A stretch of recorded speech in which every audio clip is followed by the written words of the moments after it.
রাধে রাধে।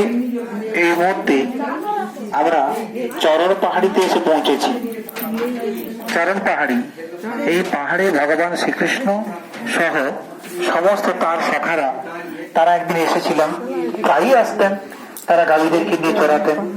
এক সময় সেই সখাদেরকে সঙ্গে নিয়ে শ্রীকৃষ্ণ এসেছিলেন এবং তিনি একটি পাথরে তার চরণ রেখেছিলেন এবং পাথরে সেই চরণের চিহ্নটা আজ অব্দি থেকে যায়।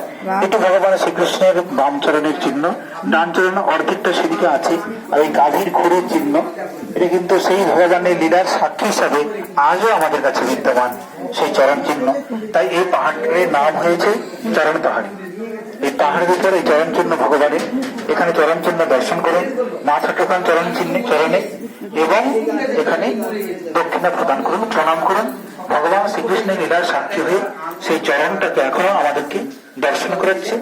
ধন্য সেই ব্রজভূমি, ধন্য ভগবানের লীলা, তার চরণ চিহ্ন আজও আপনারা দর্শন করছেন এবং ভগবত কৃপা লাভ করার সুযোগ পাচ্ছেন। বলে কৃষ্ণচন্দ্র ভগবান কি, বলে রাধারানী সরকার কি, বলে চরণ পাহাড়ি কি, নিতাই গৌর প্রেমানন্দে। প্রত্যেকেই চরণে মাথাটিকে বলে আমি আপনাকে বললাম।